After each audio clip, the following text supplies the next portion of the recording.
Ата-анасының жаназасына келмеген жігіттің тағдыры. Құрметті оқырман, каналыма тіркеліп, әңгімемді соңына дейін тыңдап, ұнаған болса лайк басып, комментарийде өз ойларыңызды бөлісуді ұмытпаңыздар. Бұл мен үшін аса маңызды. Каналымнан өзге де болған қызықты әңгімелерді таба аласыздар. Алдын ала рахмет. 70-ші жылдары Қадырхан ағамыз Сталинградта оқып жүріп, сол жақтың қызына үйленетін болды. Алғаш естігенде ата-анасы оған түбегейлі қарсы болған. Өйткені ол кезде оңтүстік пен солтүстік өңірдің салт-дәстүрі, тәлім-тәрбиесі, түсінігі, көзқарасы бәрі өзгеше болатын. Бірақ жаңағы ағамыз алған бетінен қайтпай, ақыры сол қызға үйленді. Елге алып келген соң, амалы таусылған ата-анасы шағын етіп ауыл тойын жасап берді. Алайда жеңгеміз бір ауыз қазақша білмейтін болып шықты. Ал ауылдағылардың арасында орысша білетіні бірен-саран ғана. Сондықтан ағамыз үйдегілер мен жеңгемнің арасында штаттан тыс тілмаш болып жүрді. Ауылдың тіршілігі жалықтырса керек. Бір аптадан соң жеңгеміз кетемінге басты. Шыны керек, атам мен шешем бір жолата кетсе екен деп тілеп жүрген. Туысқан ағамыздың ата-анасын мен солай айтатынмын. Олардың тілегі тез қабыл болды. Жеңгеміз жолға жиналды. Бірақ ағамызды ерте кетті. Сол кеткеннен мол кетті. Ағамыз араға 2 жыл салып төбесін бір көрсеткен. Бірақ жеңгемізді Алла тағала содан кейін арадан 18 жыл өткеннен кейін ғана көруді жазған екен. 2 қызы бой жеткен соң әкесінің ауылын көріп, туған туысымен танысқысы келіпті. Ағамыз бен жеңгеміздің ауылға келулеріне түрткі болған да сол 2 қыз секілді. Бірақ ол кезде атам да, шешем де дүниеден өткен еді. Жеңгеміздің етегінен ұстап кеткен ағамыз ол кісілердің жерлеуіне де келмей, жамағайын адам сияқты телеграмма салған. Сол ағамыз ата-анасының басына Құран оқытып қайтпақ ниетпен бала шағасын ертіп елге келді.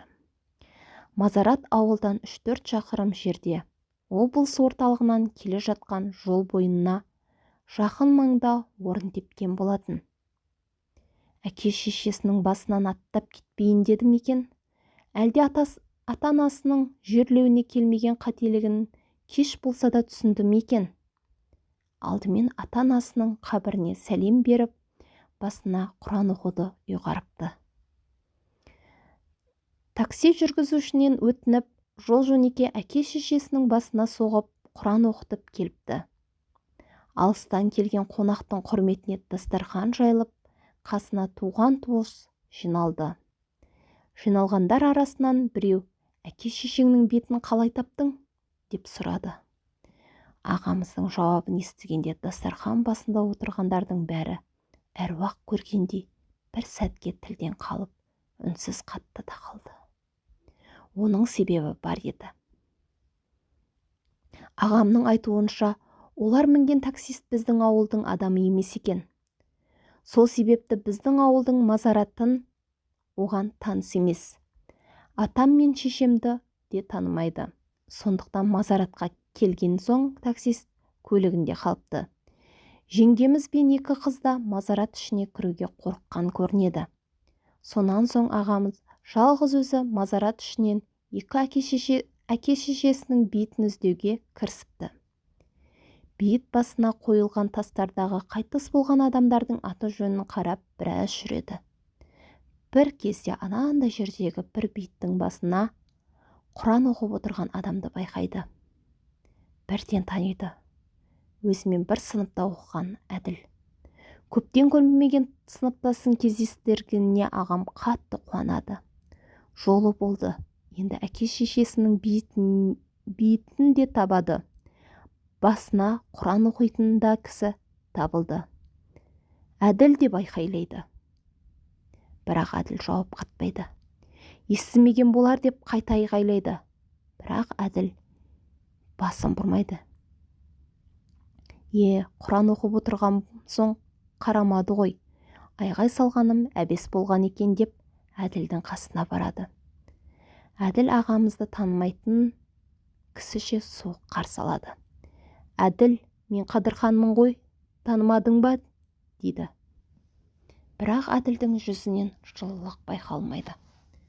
Маған реніші бар ма екен деп ойлаған ағамыз әңгімені көп созбай, әке-шешесінің беті қай жерде екенін сұрайды.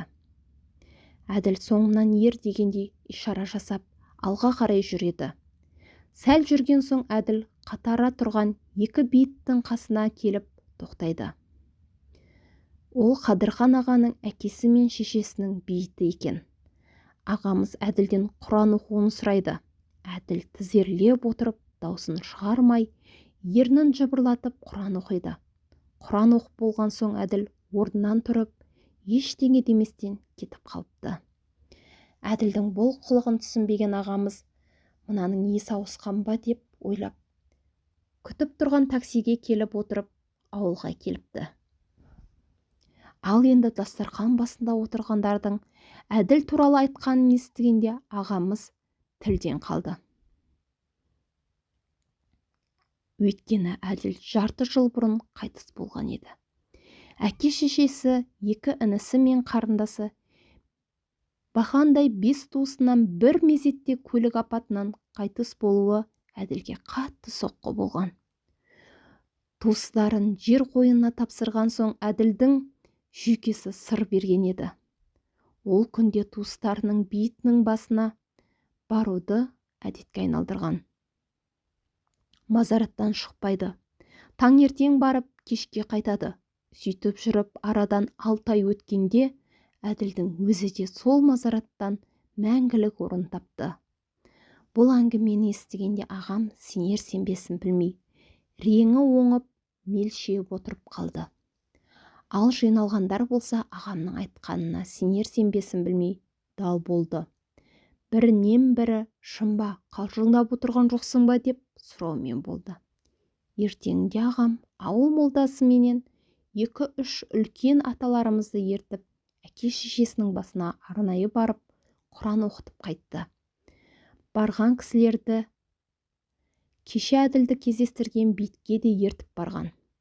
Бейіт басындағы тасқа жазылған Әділ Әмірханұлы деген жазуды көргенде ағам есінен танып қала жаздапты. Сонда кеше кездестірген кісім Әділдің аруағы болғаны ма? Деп молдадан мән жайды сұрайды. Молда: ол Әділдің аруағы. Сенің әке-шешесінің бейітіне арнайы келіп, Құран оқытпақ ниетіңді құп көрген. Досың риза болған. Оның аруағы саған жол көрсеткен, дейді. Ағам молданың бұл айтқандарынан сенер-сенбесін білмейді.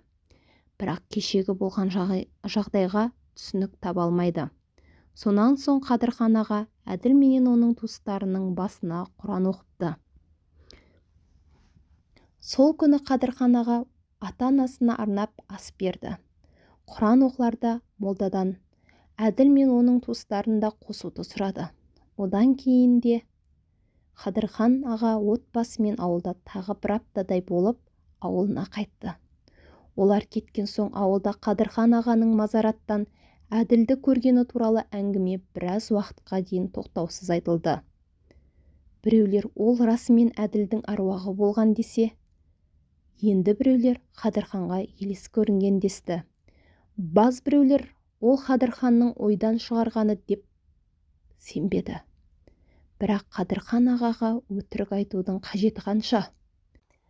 Алайда ол оқиғаға дәлел табу мүмкін емес.